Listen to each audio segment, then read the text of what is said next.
Doesn't 22 hold up the 48 at all. He'll go high into 3 and 4, but Jeff Wright's going to meet him at probably the worst part of the track he could. Not going to hurt him too much here. We'll see what the 22 does in 1 and 2. Might hurt the 48 even more. There's a 919 for Wright. It's another few hundredths Banks cuts out of it. This time is going to be when it hurts the 48 the most, where he has to stay low on corner exit. That's what Banks wants to see a little bit more of, is Jones going that 3rd lap down. But it doesn't help if Banks meets him at the same spot, and it looks like he might.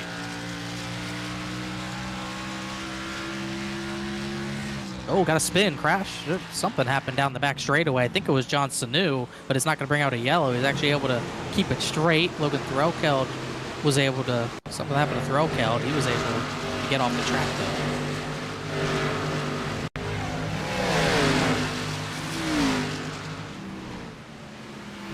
What happened there?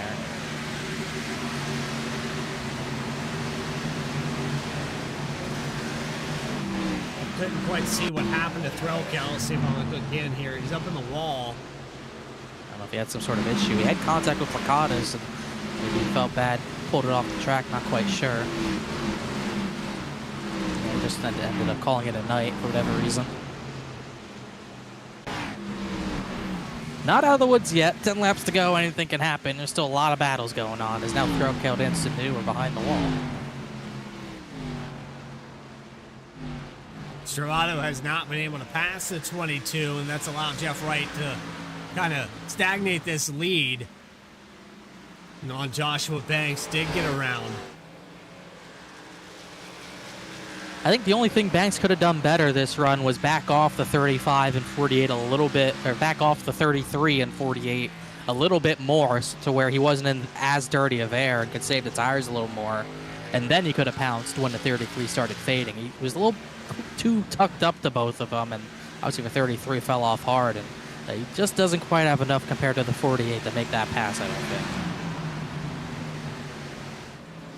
Just want to throw it out there. Average finishes here for James Lehman, and I'm not talking about Iowa, I'm talking about the entire season. We have 40th, we have 25th, we have 29th, we have 38th. This could be his best finish this far into the season. A lot of everyone who's ran every race so far, he is worse in points still, 40th in points. So this is definitely something he needs to go his way, but not over yet because they're 3 wide for 10th.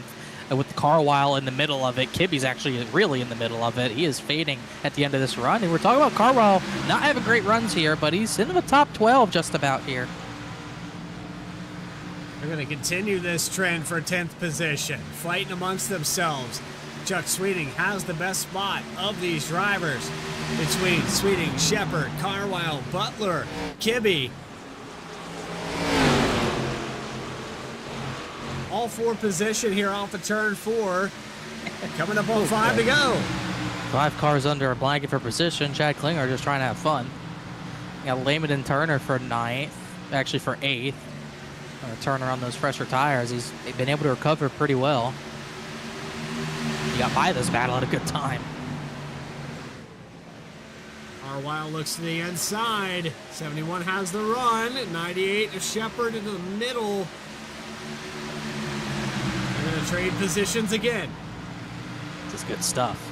I mean, Banks, you know, that gap, he's not really been slower a lot of laps. He's been able to keep cutting 2/400ths out of it per lap. He just needed to get by the 33 a little faster. And maybe had he not, the 33 hadn't had that moment and slowed him up, maybe he could be a little closer at this point, but he's just running out of time. 4 to go. Has the lead down to just around 0.3 of a second. Joshua Banks going to cut the corner short here, really dive it deep into the entry of 3. I like it. Oh, Justin Ritchie sliding up a 2. He saved it. Oh, goodness. I thought that was going to be a yellow. They saved it. But I was going to say, I'm shocked that 48's giving him that clean air on the bottom. But, man, the 55 had a big moment there. I went back a little bit too far here. 35 is so good. If I was Jeff Wright, I'd be not giving him the bottom here. 2 to go. Switches here. And Peacock, yeah, right there. Came up. Great save there by the 55. Anyway, he is right there. I think Jeff Wright's giving him too much room on the bottom for comfort. And the way he's cutting that corner short there into 3 and 4, he could get the nose in there and make contact. This is it. 1 lap to go. 7/8 of a mile. Can the 35 of Banks get to the inside of the 48? He's been here a million times. Is he tired of following that Pepsi 48? Jeff Wright will choose the bottom line. He'll take the line away. Well I thought he was going to hit him. And it's going to be Jeff Wright off of turn 4. Third time. In 4 races, Jeff Wright has found victory lane at Iowa Speedway. I don't know what happened. Chuck Sweeting dropped out of the race late. And they were battling all throughout the race. Mahalski ended up getting 5th from Seth Hatchell.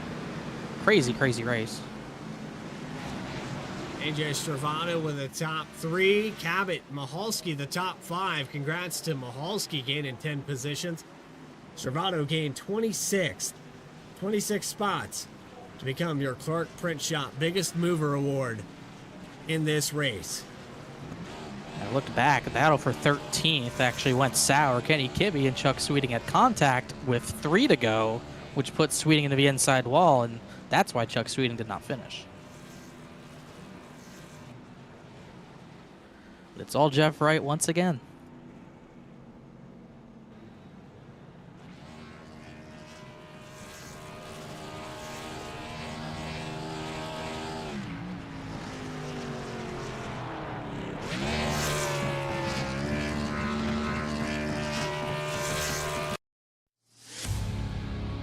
Post-race interviews with your top 3. Those final race results in just a moment's time. You are watching Saturday Night Racing League presented by M&J Distributors. Post-race coverage continues right after this.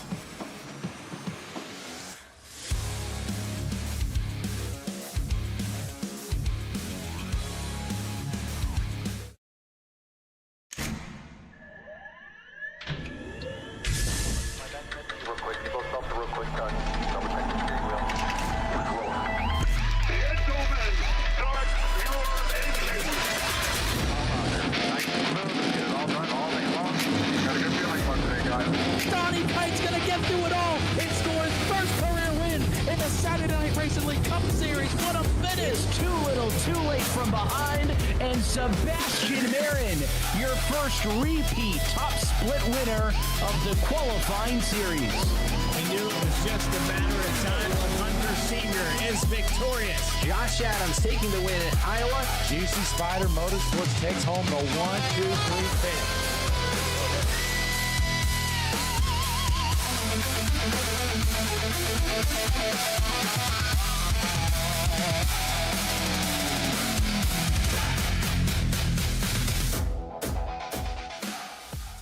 Drivers, start your printers. To keep pace with the ever-changing landscape of marketing and advertising, let Clark Print Shop help you spot the trends and keep you in front of the pack with all your color printing needs. From business cards to invitations, menus to mugs, we can print anything you need on paper or your choice of over 3,000 promotional items. Visit www.clarkprintshop.com to browse our online catalog and place your order today, or call us at 276-889-3426. For a limited time, use the code iRacing for 23% off your first purchase. The staff at Clark Print Shop looks forward to handling all your color printing needs. Introducing Tractor USA, the best way to buy and sell premium ag and construction equipment. Tractor USA was designed to be straightforward, simple, and affordable with zero commission and live auctions every week. Tractor USA auctions offer the finest selection of pre-owned tractors, combines, and other ag and construction equipment from across the United States and the world. Simply go to tractorusa.com to get started today. Walking and rolling costume started when my son Reese was born with cancer. So when I was 3 years old, I got my first wheelchair. And he wanted to be Wall-E for Halloween that year. And so I knew you couldn't buy a costume to go on a wheelchair at that time. So I knew I had to build one. My dad ended up building a Wall-E costume out of a Dell computer box. When we were all finished, he loved it. We took pictures of it and shared it on social media. So many people started sharing it that we started getting requests from people we didn't know. In 2015, we decided to build them for other kids because people were asking, hey, can you build them for my kid? So we started the nonprofit organization, Walking and Rolling Costumes, and we build costumes for kids all over the nation, free of charge to the families.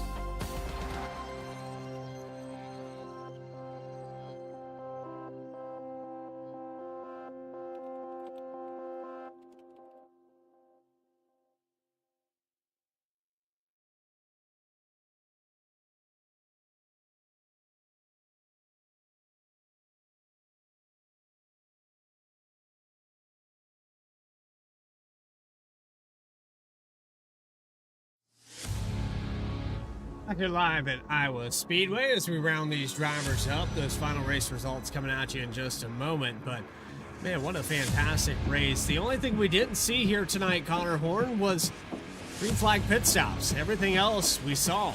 Long green flag runs. We had plenty of passing and attempts at the lead. But once Jeff Wright got out there, he set sail and ends up winning by leading over 130 laps here tonight. I mean, he said it best. I mean, Estravato said it best after the race. He straight up told Jeff he knows how to control the lines, and it's kind of what it came down to, controlling the lines, controlling the air, and just managing the pace. I mean, Jeff Wright got a little challenge from the 33 and 35, but he was able to manage his own pace on that final run of the race, and I think it paid big dividends. 4 cautions, 4 lead changes. Jeff Wright, Joshua Banks, and AJ Estravato, the top 3. We'll get to work with those drivers in just a moment's time. Adam Cabot, after starting in 18th, will end up in 4th spot. AJ Estravato getting the Clark Print Shop Biggest Mover Award, And Noah Michalski going to get a top 5 out of this. In the 03, Seth Patchell with 6th spot. Philip Brewer, your pole sitter, he'll end up in 7th. Bailey Turner recovers to 8th spot after starting all the way back around 30th position. He'll end up in the top 10. James Lehman, finally a good finish, putting the race together. Top 10 for the 05. And Ryan Carlisle will round out your top 10. It's about the second or third time Stravato's had back-to-back top 5 since he last won, but he hasn't had 3 in a row yet. We'll see if he can do that next week. J.R. Shepard finishes 11th. Elliot Butler climbed all the way from 35th to 12th, which I believe plus 23. That almost the biggest mover, but Stravato got a beat on that. And Ryan Carl moved up a lot as well. Kenny Kibbe, 13th. He had contact with Sweeting late in the race. Angelo Horonis fell back to 14th. Ray Massey climbed to 15th. Not the greatest of finishes, but I think Massey, a quiet day, he will take for sure. Kyle Peacock battled all day, got up to 16th. Dakota Floyd ran top 5 very early, was involved in a little bit of an incident. That final yellow ends up 17th. Justin Ritchie fell back late with that slide, ended up 18th. And 18th Ferrata up 21 positions from about 3rd to last on the field, ends up 19th. And Andrew Telganoff just barely battled for a top 20. 21st spot going to go to Rob Hamp with Caleb Weekly, most likely going to fall out of the top 5 in points after this week. 22nd, Brian Chambliss, 23rd after starting 31st. Rough day for the 9. Austin Belkey, 24th position. Bryce Shoemaker going to finish in 25th with Eldon Stewart. Brandon Wallace is going to finish in 27th. Quiet night for the 99. Tim Shinosky going to finish 28th with Matt Shinosky, who ends up on the lead lap in the 31 car. Then you have Reggie Ortega in 30th. Next cost 31st. He was running top 20, but really just faded at the end. Had a few slides here and there. Ends up 31st. Ben Lafter, another one. He really fell back as well. 32nd. Case Lakatos, who got contact with Logan Threlkeld, sent him down the order into 33rd. Then Chad Klinger did not get the yellow he needed. Ends up 34th after the wreck with Ortega. First yellow. Chuck Sweeting, 35th. Wrecked out with 3 to go with contact from Kibbe. So he didn't get the finish he deserved. Fortunately, more of the same with his luck. He ends up 35th. Michael Jones was in the big one we saw down the back, 36th, as was Stephen Davis. Johnson Sanu got damaged, 38th. Threlkeld, 39th after he left the race early. And then Christopher Hodges, who was in that big one, ends up 40th. And then Keith Shoemaker, Mark McFadden, also all those guys involved in that big wreck end up at the bottom of the order. Yeah, it's actually really surprising. We must have missed something there, Connor, with the 75. Yep. Because he was running up in the top 10. 3 to go. Him and Kibbe just had contact at it too, and 75 crashed, no yellow for it. Took him out of a good finish. Yeah. Unfortunate there for Sweeting, but we do have drivers to talk to here in the post race. And the first driver that we're going to bring up here into the broadcast booth, it's going to be your 3-time winner at Iowa. And you'll have to forgive me here, Connor, because I've been having a sneezing fit here for the last minute. So if at any point I just cut it off, pick it up where I left off. But we have a race winner 3 times now at Iowa Speedway. Jeff Wright, you were the favorite to win, and it's official now. We have to shut the AI down because they picked it right. Yeah, stoked to get out here with the win, but man, it sure wasn't easy, especially that last run, man. AJ Stravato, Joshua Banks, they had me on the ropes there, and certainly were making me earn it there. 50 laps to go. A lot of times you're not, in the mode where you're just up on the wheel trying to get everything you can out of the car, but those guys, they made me do absolutely that to hold on to this one. So good race with those guys. Thanks for them to keeping it clean and respectful. It's always good racing with those guys, but yeah, man, I'm a little wore out after that one. I certainly had to earn it, and I told Josh, shortly after the checkered flag, I think, if that race was another 5-10 laps, I think we're in trouble. So he really come on strong there towards the end of that run, and I battled AJ so hard there, in the early goings of the final run that I was just hanging on for dear life at that point. So thankfully the race ended when it did. We saw the stab on the inside of 3 and 4 several times from Banks. He made up a lot of time by taking that shallow entry. And then you took that line away on the final lap into the final entry of the corner. Did you think that Banks could make it work, or maybe even get to your inside and move you out of the way? Is that all premeditated down there on that last lap? Well, I kind of figured he was going to, throw a haymaker down there on the white flag. And so, I had been running the top probably, the final 10 laps there. And so just to kind of throw him off a little bit and give him a different look and maybe, make it, so that he didn't have an opportunity to send in a huge slider. I just thought that was probably the best option there. Although it did give him an opportunity to run the back of me and knock me out of the way. But he was courteous enough not to do that. But, man, he certainly made us earn it tonight. That was a really tough race in there, Iowa here, those closing laps. And AJ, man, he's so good here. He almost had me. I thought for those last 40 laps, dude, I thought he had me. We got side by side, and he was just so good on entry. And thankfully, the clean air was just enough to keep us out front tonight. And I know Banks probably not going to be too thrilled again with the 1-2 finish with him on this side of it. So sorry, Banks, but so much fun racing with these guys. It was a good time out there, and just stoked we could get another Iowa win. Jeff, we rolled something out, and I say you and SNR have rolled something out here that I think is really game changing. And I know we have a link here in the description. I plugged it here in the pre-race. We had the popular pick here with the SNR league data. Go ahead and real quick, just throw out there what you guys are trying to do. I think this is really cool, and I know that we need to get more people involved. We had over 25 picks here, I think, in the pre-race. But just, explain this in the best way possible. Yeah, we come up, with some race odds, some, prop bet odds, no real money being involved, all for entertainment purposes, but just something to, be fun for our league community. It's cool to have, picks on the board each week where, guys can, pick head-to-head matchups, and it adds another layer of competition to the league. And so, yeah, we've just been, looking at this and, wanting to roll something out like this for a while. We've kind of had something similar, but not, super organized. And with the help of some AI, Bradley, we're able to kind of come out with a preliminary app. It's definitely not super polished yet, but it's out there. And as I understand, you've linked it in the description for everybody to check out. And each and every week, we're going to try to have some sort of, mock odds that fans can, pick and drivers can participate in, and, just have a good time in the community here. So we're still working at it and try to get it better each week, but hopefully everybody enjoys it, and it just adds another layer of fun to the league. There's a lot of variety in there, and I was very impressed with the way it worked. And as far as, polishing goes, I'm sure you guys will have all the wrinkles ironed out here in the next few weeks. But as far as everything that was available and all the different stats, things that I never would have even have thought of. And it gave you insight as a broadcaster going in there and reading some of the names, and it gives me information and Connor as well, that we can go in there and check that out. So it's really, really cool.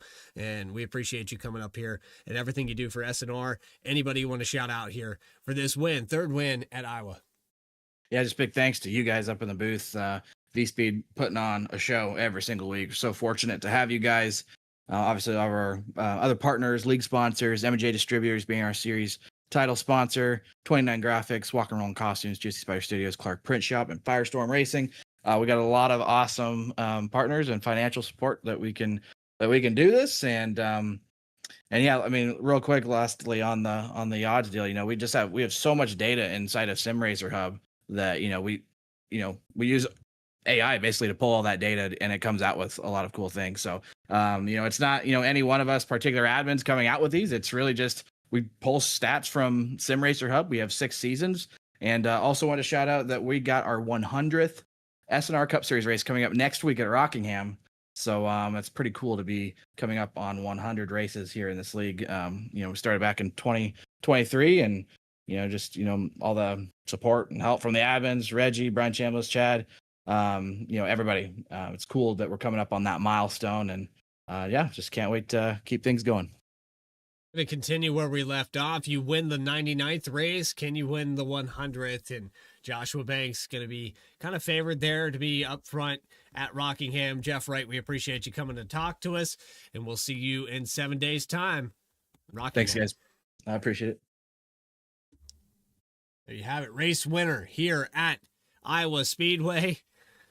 Fantastic showing there, and defensive lines all the way through this thing. But Connor Horn, you have caught up with our second place finisher. It's going to be Joshua Banks, Banks of the iRacer, in second spot. And he didn't lead a lap. He started third, finished second, didn't lead a lap. He was probably 5 laps away from leading the final lap. Joshua was kind of like what we saw at Vegas, where he came so close, just couldn't quite get there. And it seemed like he lost a lot of time trying to get by with 33. Do you think that was ultimately the difference? Yeah, and then we were racing Cabot there too at the beginning of the run. I felt like trying to pass him. It's hard to pass Cabot too, because he's going to race you hard always. So trying to get past him and get on with it was screwing up a little bit of the tire, maybe early in the run. But it's tough, man. So tough. I mean, this track was tough anyway. It's not an easy track to pass, the way this setup is, the way the air is. Just unfortunate. But I mean, the fact that we kept it up front most of all race and had pace on the long run, which was cool to have. Just to even remotely get a chance to run down Jeff is huge, of course. So just hope we can get these runs to where we can possibly get around them one of these races. It'd be so huge if I could actually do it for once, because we can get to them on certain tracks. I mean, there's no doubt we can run them down, but then there's getting around them is the next thing, and I got to figure that out. So we're getting there slowly but surely. Well, you at least stayed in front of him at Darlington, and like you said, you've been trying to chase him down, came so close 2 times already, and it's been a good stretch for you since your start of a season, 24th, 35th, 18th, in your last 3 races. Last 3 races you've ran, you have not finished outside the top 2, so you're clearly doing something right. But I heard AJ, who finished 3rd, he said something about Jeff controlling the lines. He knows how to do it, and obviously with the air the way it is now, it seems to be a big factor. How important was that for you, him, having to manage what line he was running and not running in it? Yeah. You get when I race, I usually try to focus on a line and stick to it for the most part. I try to move around, of course, but the line that's more comfortable to me, I stick to. So when Jeff's out there running the lead, it makes it difficult because he'll obviously see it and counter it and drive in your lane and give you that dirty air, and you got to compensate for that. So it makes it tougher.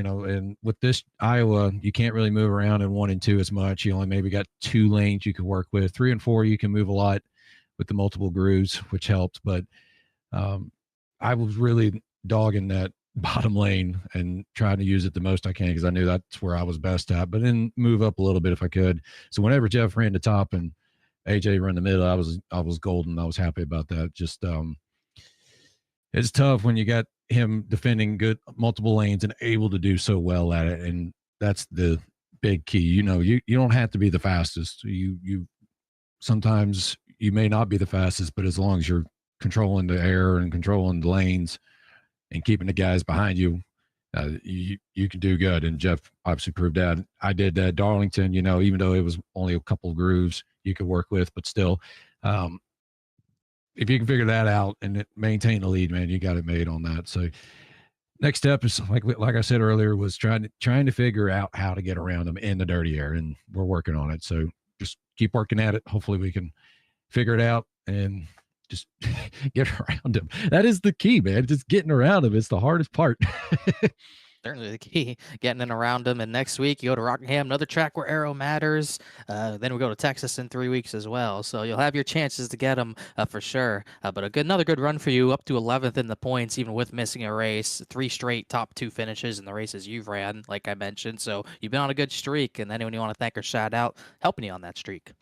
Oh, man, just shout out to everybody in the league for putting this on. Tonight we had a really good race, so I'm proud of all the guys who are on track. That I think 42 cars we've had on track, and we had under 4 cautions, and that's awesome. So shout out to our league here for doing really good. I heard some little close calls near the end. We had some spins, and got Bailey and everybody in chat or in Discord was just going, spin, we're wrecking everywhere, and I'm sitting there trying to focus.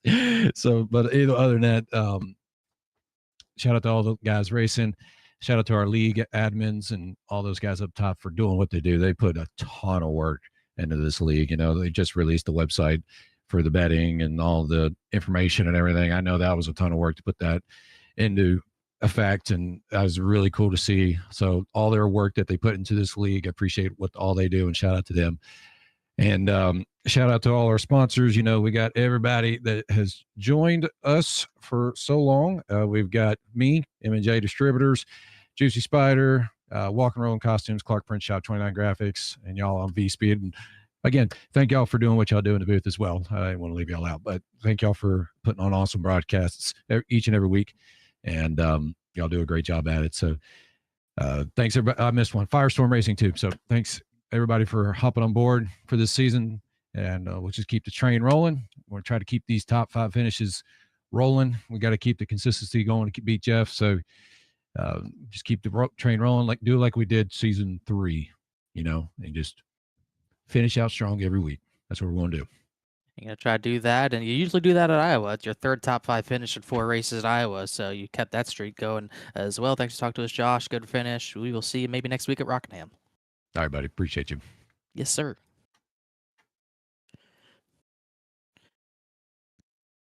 Joshua Banks, 2nd place finisher here.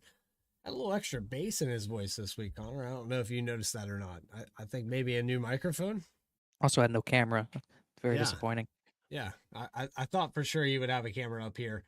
But, sure you can go catch it live there if you want to watch back on Banks of the iRacer and M&J Distributors, of course, the main title sponsor of the Saturday Night Racing League in their top tier series.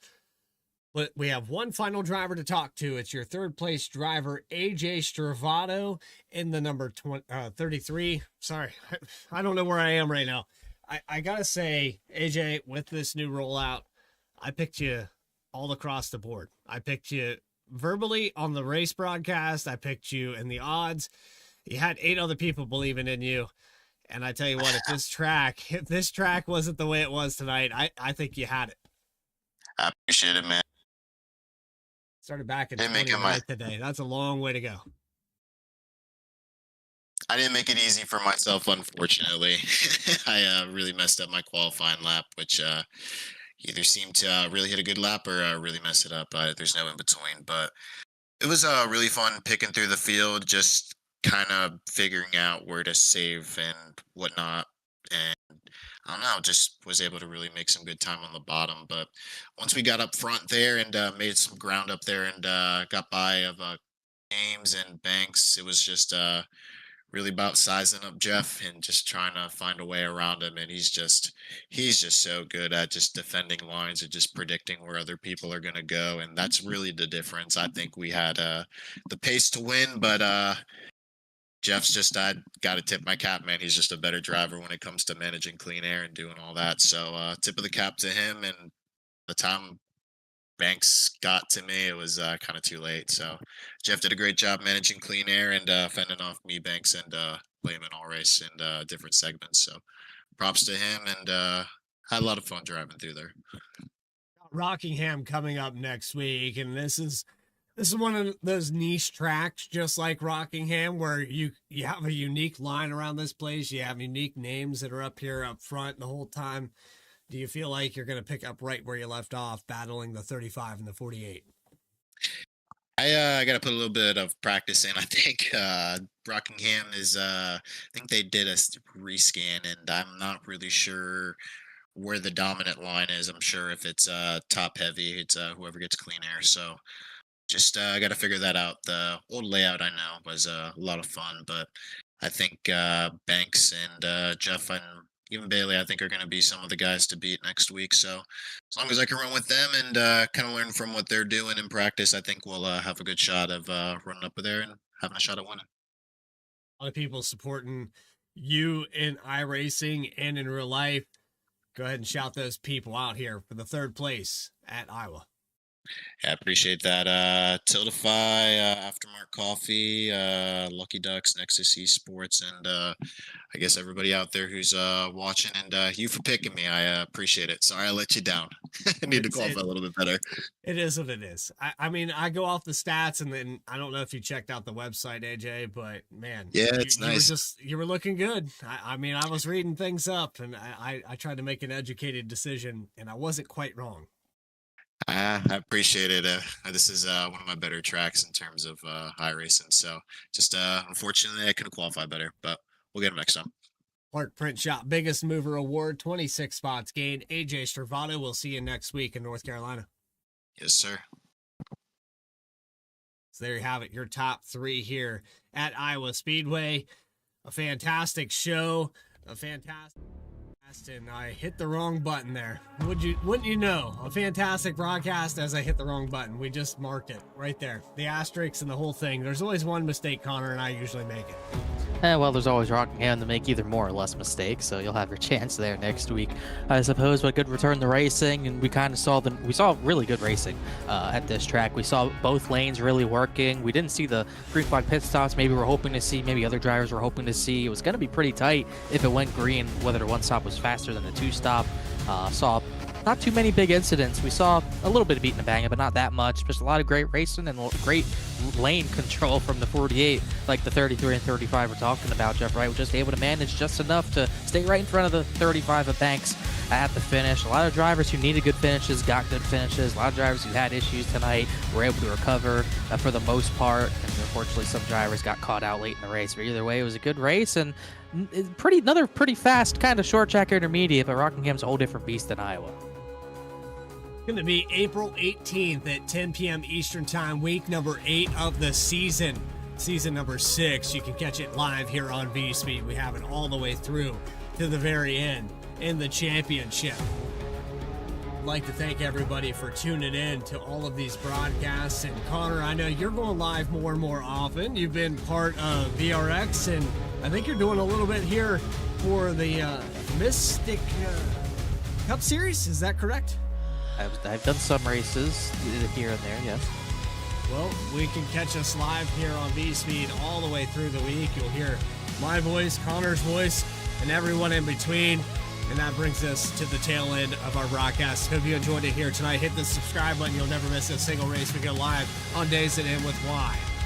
For everybody at VSPEED that helped make this possible, Adam Baker in the background and everything he does Tuesday night, you can catch him on BTDY.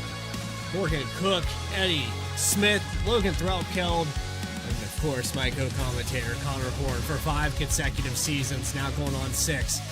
It's Bradley Cooper saying so long from Iowa Speedway. We'll catch you in 7 days' time. The Rock coming up for week number 8. Stay tracking, everybody.